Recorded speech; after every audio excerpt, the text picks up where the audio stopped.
Few companies have made a bigger splash in sports sponsorship this year than Crypto.com, which is now home to the Lakers and LA Clippers, LA Kings. And with us this afternoon is Jeff Zeller. He's Senior Director, NFT Partnerships and Business for Crypto.com. His 10-minute talk is entitled NFTs as a Digital Membership Card for Sports Fans.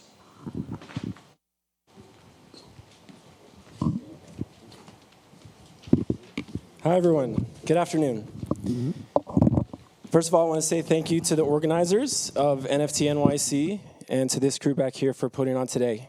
Very much appreciate it. Let me make sure the slides are working here. I have a few visuals for you. Okay, great. So I'm going to be laying out a premise for how some of our partners in the NFT space are choosing to use NFTs to serve as either a literal or a de facto membership card as a fan of their club or their league.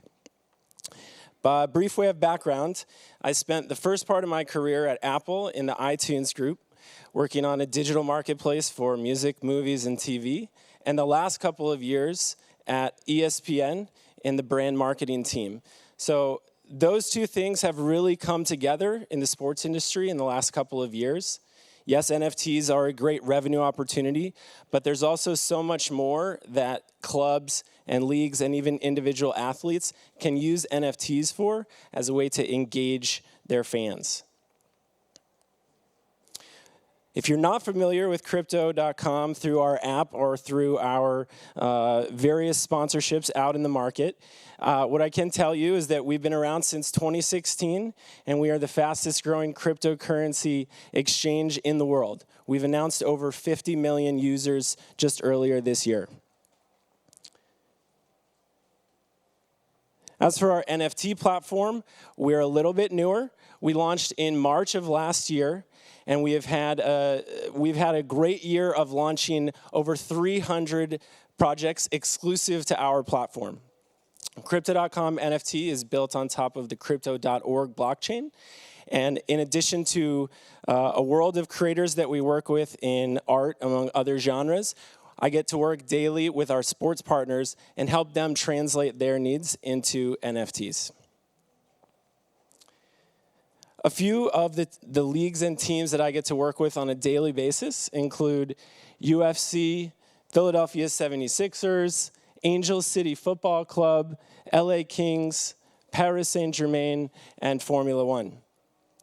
These are all properties where we have sponsorship presence. So if you're watching on TV or seeing content on social media, you will often see our name attached with these partners. But we also then have the opportunity to do NFT programs exclusive to our platform where we can bring their audiences into NFTs, possibly for the first time. So it hopefully goes without saying for a lot of you in this room that there are a ton of similarities between NFTs at the core and sports at the core. In general, both are communities of fans that gather around extreme fandom for one particular asset. In sports, that asset is the team itself and their wins and losses. And in NFT collections, that has traditionally been rallying around the performance of that NFT, the financial performance, as well as how that NFT can be represented in social, using it as your avatar, for example. However, and apologies that that's a little small for those of you in the back, the sports industry, from a business model perspective, is usually focused at the bottom part of this customer funnel, which is the convert and retain part. They're largely going to be focused on in-market fans, those who can actually convert and transact by buying a ticket to come to an event and seeing a team perform live. The top part of the funnel is still immensely important and monetizable, but there's less of a direct relationship between teams and leagues when it's just about getting as many fans as you can to watch on TV. What they really care about is building a database of fans that they can communicate to directly and convince you to come back and see a game live and in person. The challenge then as fans have become more global in nature because of the access that YouTube and other social media platforms provide, is that there's more and more fans at the top of the funnel, fans who are plenty aware of the teams and players, but that doesn't change the fact that the in-market fan base is not going to expand. So the challenge that we try to work with our partners on is how can we utilize NFTs to bring some of the benefits from the bottom part of that funnel, the direct relationship, the communication, the transacting, how can we bring that to the top of the funnel? And NFTs is a great way to do that. So I'm going to walk you through a few specific examples that we've already launched in the last year. With UFC, every time they've had a pay-per-view fight from UFC 268, we've launched a set of NFTs specific to the fighters competing in that fight. We release all of them ahead of the fight, and then a few commemorative editions for the fighters who win as well. Each one of these has come with its own set of benefits, whether it's prizes that you can win or memorabilia that you can exchange it for. There's always an incentive beyond just collectability. However, recently, after we have done 5 of these fights, we rolled out a feature that we call the collection book. So if you're on Crypto.com NFT and you check out the UFC brand page, there's now a dedicated page that really presents all of these NFTs in a collectible UI, so you can see them all in one place. Basically, we want to make people feel like they do when they're collecting sports cards and they're aligning all of their sets in a row. We want to show people who have collected across the entire spectrum that there really is a collectability aspect to this other than it just living somewhere deep in your profile. And what UFC has then chosen to do is surprise and delight these customers, those who are the biggest collectors, by providing them additional prizes without announcing it, just for being the top collectors. So if they've collected every belt plate from beginning to end, they would receive a commemorative belt plate from UFC.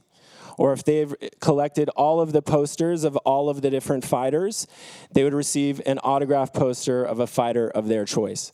So they have chosen to take these biggest collectors and continue to add value to them, essentially creating this de facto NFT collector membership club, even if it's not called that.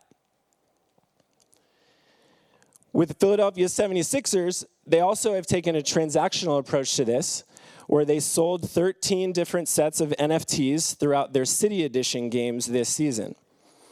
These were marketed to fans from all over the world, but the benefits were things that were money-can't-buy experiences that the 76ers could provide in person. And ultimately, if you collected across all 13, you would be invited out for a VIP experience at the 76ers practice facility. You could share a meal with the staff. You could watch practice. You would get customized VIP merchandise, and you would be invited to a 76ers event.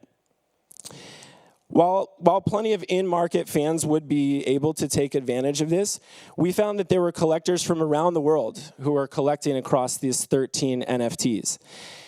And it just gave them a reason to put a date on the calendar and say, look, if I am going to go to a 76ers event this year, let me build it around this NFT VIP event. So again, I think it allows the 76ers to start marketing some of these events upwards in the funnel outside of just the Philadelphia area. Finally, with Angel City, the expansion NWSL team in LA, they released a program that is actually marketed as a membership card for their club. They coined the term proof of fandom. And what they did was we released a free-to-redeem NFT program. So it was not transactional. Users were not asked to pay anything up front. They would go to a landing page and input their email address over a week-long campaign. And that was it. At the end of that week, all users who were eligible and signed up for our platform were airdropped a free commemorative Angel City NFT that is now their club membership card. So now it's up to us and Angel City to figure out how we want to bring these 15,000 fans together in the future. Is it through digital experiences on the Discord that they're going to roll out? Is it through exclusive content and videos that they receive from players? All the same tactics that teams are already using to engage fans and season ticket holders, but just applied to a different set of fans. Fans who maybe were perhaps slightly more fringe as far as their sports fandom goes, but were early adopters in the Web3 space, and vice versa. So 2 conclusions to end this. The first is that the programs that have worked best were integrated across the entire stack of the organization. This was not just a project that was done out of the marketing department. Every tool that teams and leagues have access to as far as how they're engaging season ticket holders and the biggest donors and sponsors can and should be applied to NFT programs. And secondly, memberships can be both free or paid. Not one size fits all. It just depends on what size of audience you want to gather together. Free, you're obviously going to get much bigger numbers in the tens of thousands like we saw, or if you do a paid one, you might just find your very biggest fans. Thank you very much. That is my time. I appreciate you listening to me today. Thank you.